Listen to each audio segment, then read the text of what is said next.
Bismillahirrahmanirrahim. Allahümme salli ala Muhammed ve ali Muhammed ve acil faracahum.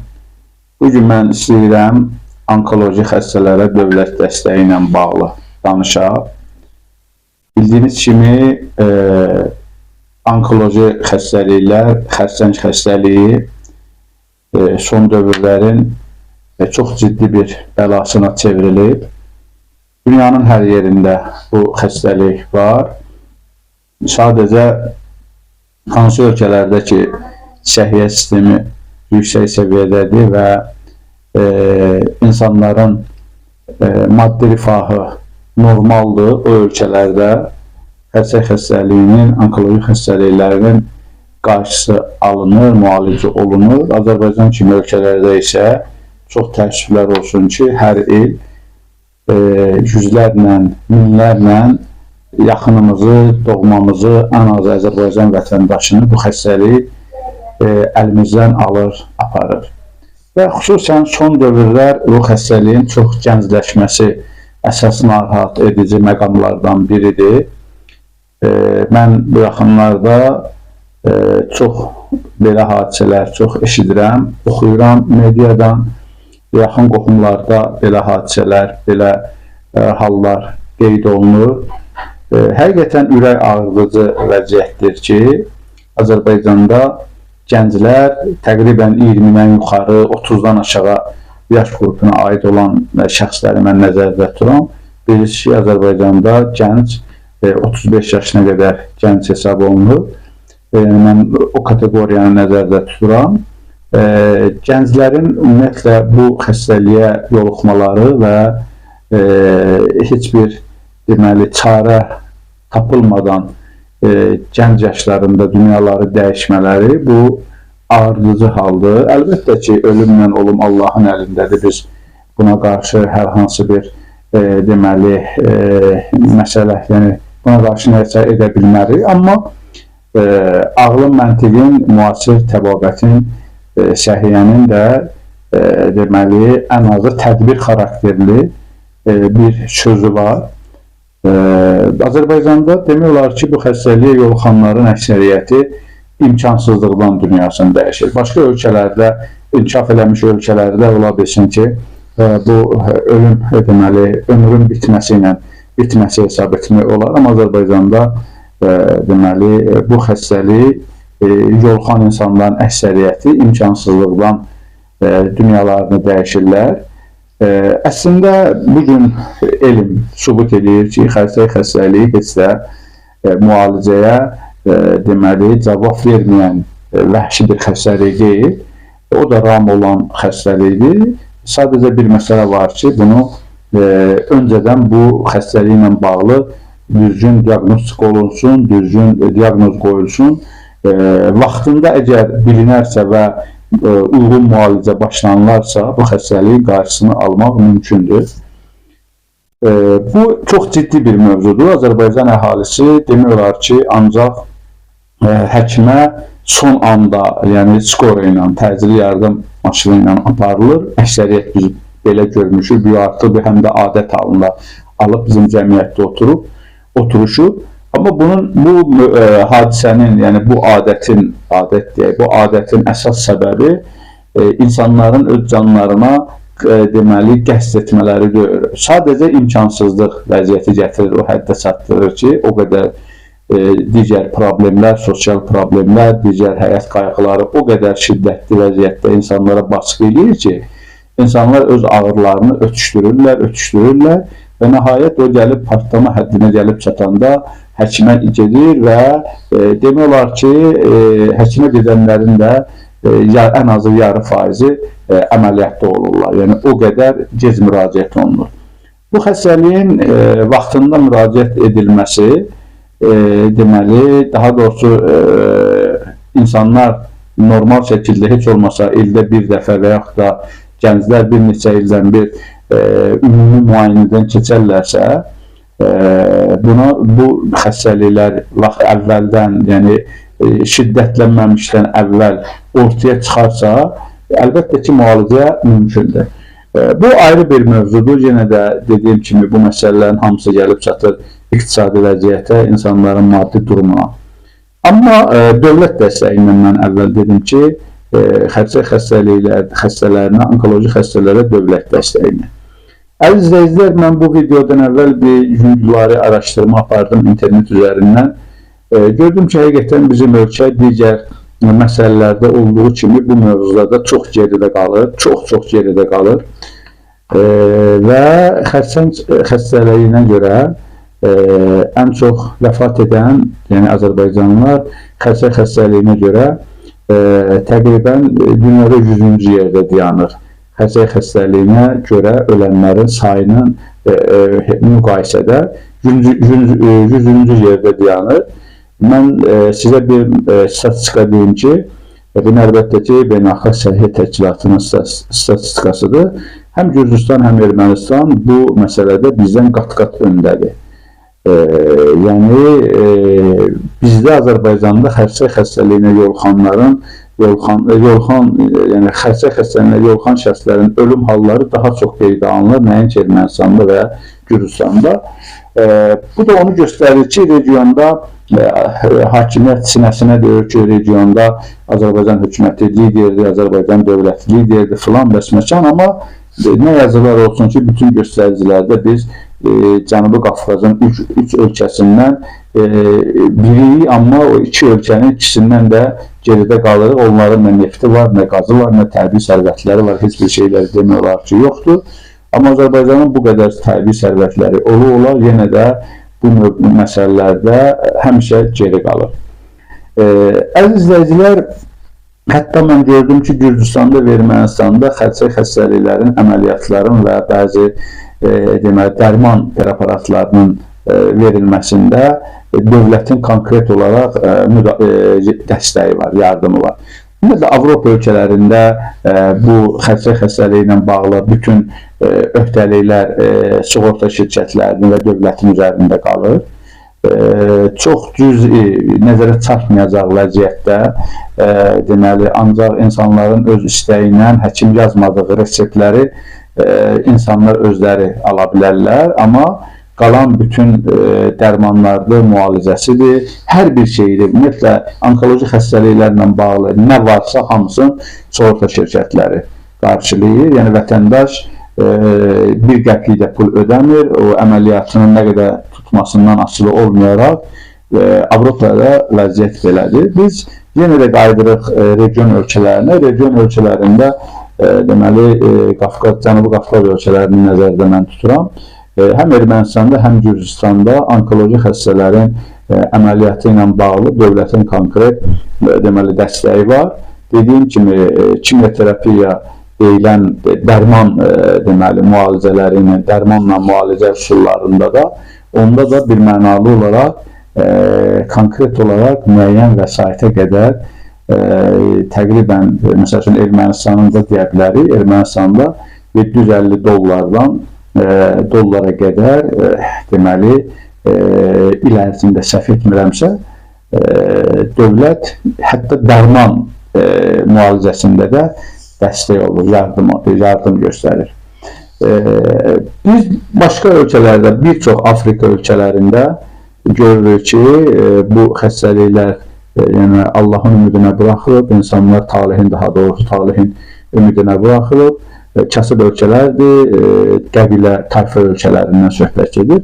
Ondan sonra da Azərbaycanda da eyni qaydadadır ki, Azərbaycanda da insanlar bütün xəstəliklər belədir, bir çox məsələn xəstəlikləri istisna etsək, şəkər və ondan başqa bir neçə də xəstəlik var, ona dövlət dəstəyi göstərilir Azərbaycanda, amma qalan xərçəng xəstəliyi də daxil olmaqla ki, baxmayaraq bugün həqiqətən Azərbaycanda çox ciddi və qorxulu bir ölüm kabusuna çevrilib xərçəng xəstəliyi. Bu xəstəliyi ilə bağlı deməli heç bir dövlət dəstəyi yoxdur. Ondan əlavə mən diqqətə çatdırmaq istəyirəm deməli xəstəxanələrin bu xəstəliyi ilə bağlı müdaxilə məsələsinə. Azərbaycanda əsasən deməli fəaliyyət göstərir Milli Onkologiya Mərkəzi, bir də Tibb Universitetinin onkologiya şöbəsi. Bunlar əsasən deməli bunlara icazə verilir. Bunlar onkologiya ilə bağlı əsas analizlərin götürülməsi, bəzi diaqnozların qoyulması və bəzi deməli konkret əməliyyatların aparılması və s. Bunlar hamısı bu mərkəzlərdə aparılır. Regionlarda ümumiyyətlə demək olar ki, xəstəliyi ilə bağlı hər hansı bir dispanser və yaxud da xəstəxanaya biz tapa bilmirik, görmürük. Hər hansı bir regionda belə bir xəstəxana olsun ki, vətəndaşlar məsələn Zaqataladan o qədər yoldan, Tovuzdan, Qazaxdan 400-500 kilometr və yaxud da Cənub bölgəsindən, Talış bölgəsindən 250 kilometr yol Bakıya gəlib, Bakıda tanışı vardır, yoxdur, qohumu var, harada qalacaq. Bunlar hamısı əlavə vətəndaş üçün əlavə rasxodlardır. Bunların hamısı biz hesablayanda xəstəliyinə yoluxan şəxs demək olar ki, öz müalicəsinin qeydinə qalmaqdansa bu məbləğlərin hardan tapıb təqdim edəcəyini düşünür. O insanları daha çox xəstəliyi yox, bu fikirlər öldürür. Mən Bakıya gedəcəm, harada qalacam, kim aparacaq, məni kimin evində qalacam, necə olacaq, dərmanı hardan tapacam və s. və ilə axır. Bir mənalı demək olar ki, Azərbaycanda xəstəliyi, onkoloji xəstəliyi monopoliyadadır. Bu da elə hakimiyyətə yaxın, hakim ailəyə yaxın şəxslərin monopoliyasındadır. Və insanların xəstələnməsindən də bu rejim o qədər acımasız və qəddardır ki, insanların xəstələnməsindən də bunlar sui-istifadə edirlər və o insanların göz yaşlarını da bunlar pula çevirə bilirlər. Yəni, məcazi mənada deyirəm. Əsasən nə olmalıdır, necə olmalıdır? Bu xəstəliklər əlbəttə ki, bugün dünyanın bir çox yerlərində bu xəstəlik sayı artıb, inkişaf edib bu xəstəlik və bu dünyanın demək olar ki, bir qlobal problemidir, kütləvi hal alıb. Amma dövlət də bu deməli bu cür hadisələri, bu cür xəstəliklərlə xəstəliyə yoluxan vətəndaşları taleyin ümidinə qoymurlar. Dərhal dövlət qayğısı göstərirlər və vətəndaş həm sevincində, həm şad günündə, həm də bu cür hadisələr qarşısına çıxanda sağlamlığının qorunmasında bir mənalı və dövlətin deməli qayğısını hiss edir. Amma Azərbaycanda təəssüf ki, belə bir şey yoxdur. Mən düşünürəm ki, bu istiqamətdə ciddi addımlar atılmalıdır. Burada həm vətəndaş cəmiyyəti bu istiqamətdə konkret olaraq mövqe qoymalıdır, ziyalılar, xüsusən həkimlər. Yəni, əlbəttə ki, Azərbaycanda həkim mövzusudur, müəllim mövzusudur, biraz bizim yaralı yerimizdir. Amma mən hələ də inanıram və hələ də düşünürəm ki, Azərbaycanda vicdanlı həkimlər var, savadlı həkimlər var və vicdanlı həkimlər var. Hələ də mən bunu düşünürəm. Ona görə də o elə vicdanlı həkimlərə müraciət edirəm ki, bunlar konkret olaraq onkoloji xəstələrin müalicəsi ilə bağlı dövlət dəstəyinin verilməsini təsbit edən bir layihə təqdim etməlidirlər. İndi mən əslində onu dəqiqləşdirə bilmədim. Azərbaycanda bu onkoloji xəstəliklərlə bağlı hər hansı bir qurum, adlı bir qurum varmı? Yoxsa ümumiyyətlə QHT-lər, bu istiqamətdə QHT-lər varmı? Zaten bizim QHT-lərdə hamısı hakimiyyətə, İlham Əliyevə yaltaqlanmaqla və ildə bir neçə dəfə qrant qopartmaqla məşğuldular. Elə belə ciddi mövzularda onlar hər hansı bir təklif etsinlər, layihə təqdim etsinlər, o cəsarətdə olan QHT-lərimiz yoxdur. Yəni, var elə bir insanlar, amma onlar cəsarətli insanları zaten bunlar o cür QHT yaratmağa və yaxud da ictimailəşməyə imkan vermiyor. Rejimin elə sistemin bədbəxtçiliyi və azğınlığı məhz o məsələdədir ki, cəsarətli şəxslərin, vicdanlı şəxslərin ictimai fiqura çevrilməsinə ciddi problemlər yaradılır.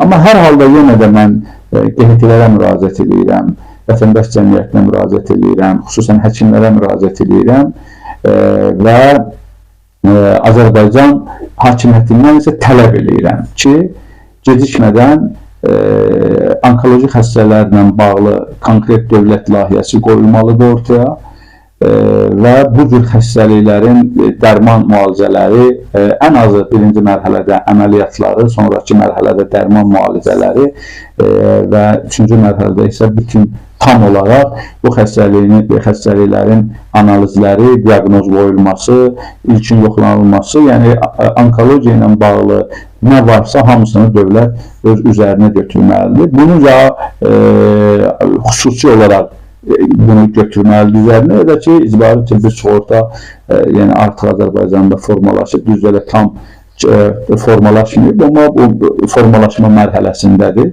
imkan versələr, ya da ki, bunu icbari tibbi sığorta məsələsi ilə, sığorta vasitəsi ilə bu onkoloji xəstələrin diaqnostikasından tutmuş müalicəsinə qədər, əməliyyatına qədər hamısını deməli, dövlət qarşılamalıdır, üzərinə götürməlidir. Bu çox ciddi və vacib bir məsələdir. Mən Azərbaycan hakimiyyətindən bunu tələb edirəm. Dediyim kimi, digər adlarını çəkdiyim tərəflərdən isə xahiş edirəm bu məsələni diqqətdə saxlasınlar. Bu məsələ gündəmdə olsun, müzakirələr çıxarılsın və bununla bağlı insanlar çox əziyyət çəkirlər. Yəni, elə bir şəxs Azərbaycanda elə bir ailə yoxdur ki, o ailəyə yaxın kimsə bu xəstəlikdən əziyyət çəkməsin. Azərbaycan balaca bir yerdir. Bu başından o başına bir neçə saatlıq yəni, məsafəsi var və elə bir adam tapa bilməzsən ki, qohumluq əlaqəsi olmasın uzaqdan, yaxından. Yəni, bunları ona görə deyirəm ki, ölkə balaca bir ölkədir.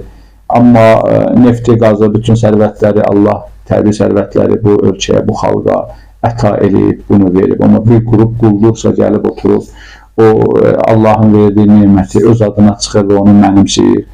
Xalq isə adından öldürürsünüz, xalqı bidərgin salırsınız, ondan sonra hər vicdansızlıq eləyirsiniz, heç olmasa bu xəstəliklə mübarizə aparan insanlara dəstək olun. Zaten bu xəstəliklə mübarizə aparan insanların demək olar ki, 75-in 25-ə nisbətdə sağ qalırlar. Onsuz da bu insanlar dünyalarını dəyişirlər. Heç olmasa onların qohum əqrabaları öz evlərini satıb o xəstələrin üstünə qoymasınlar və özləri də bu cür, yəni dəfələrlə mən şahidi olmuşam ki, xəstəliklə əziyyət çəkən insanlar sonra dünyalarını dəyişirlər, Allah rəhmət eləsin. Amma onların yaxınları, qohum əqraba bir ömür əziyyət çəkir, çöldə qalırlar, kiralarla qalırlar və s. Ev əldən gedir, dövlət əldən gedir. İndi Azərbaycanda nə qədər vardı insan var ki, hamısı da bu hakimiyyətə bağlı ailələrdir, hakimiyyətə bağlı olmayan insanların varlılıq həcmi demək olar ki, elə də yüksək səviyyədə deyil, nə say baxımından, nə varlığın yəni, miqdarı baxımından. Bu insanlar dediyim kimi çox ağrı acı çəkirlər. Heç olmasa vicdanınız olsun, bu cür xəstələrin müalicəsini, diaqnostikasını üzərinizə götürün. Bu hakimiyyətin bir mənalı olaraq boynunun borcudur. Bu Azərbaycan dövlətinin bir mənalı olaraq vətəndaşın qarşısında borcudur. Azərbaycan dövləti bir qrup quldur tərəfindən qəsb edilib. Dövlət olaraq vətəndaşa qarşı heç bir vəzifəsini, öhdəliyini yerinə yetirmir. Amma bu həm də insanlıq məsələsidir axı, həm də bu bir insanın ölüm-dirimlə savaşında o insana dəstək olmaq məsələsidir axı. Siz nə qədər vicdansız olsunuz da bu qədər dərinliyə düşə bilməzsiniz. Yəni, bu heç olmasa burada nə bir siyasi məsələ var, nə digər mövzu var burada. Burada siz o dövlətin vəsaitindən əlbəttə ki, bu kifayət qədər bu insanlar üçün yetərlidir. Mən iqtisadçı olmadığım üçün onları özüm üçün mən hesablamışdım, yəni çıxartmışdım bütün deməli detalları, amma iqtisadçı olmadığım üçün o mövzulara toxunmuram. Mən ümumi bunun sosial məsələlərinə, sosial tərəfinə toxunmaq istəyirəm. Yəni demək istəyirəm ki, bugün Azərbaycan dövlətinin imkanı çatır ki, xərçəng xəstəliyindən əziyyət çəkən insanların, onkoloji xəstəlikdən əziyyət çəkən insanların bütün müalicəsini, əməliyyatını, diaqnostikasını hamısının üzərinə götürsün. Bu dövlətin dövlətin imkanının daxilindədir. Yəni elə də böyük bir ümumilikdə böyük bir məbləğ eləmir. Dövlət bunu üzərinə götürməlidir. Ona görə mən bunu tələb edirəm. Bu mövzu çox ciddi mövzudur və xahiş edirəm bu videonu da paylaşın, bəyənin, daha çox insana çatsın və bu mövzunu ictimailəşdirək. Heç olmasa biz bu hakimiyyət qarşısında belə bir mövzu üzərində bir deməli istədiyimizə nail olaq. Heç olmasa belə bir mövzu ilə bağlı bir neçə vətəndaşımızın sevincinə səbəb olaq. Əssalamu aleykum və rəhmətullahi və bərəkatuhu.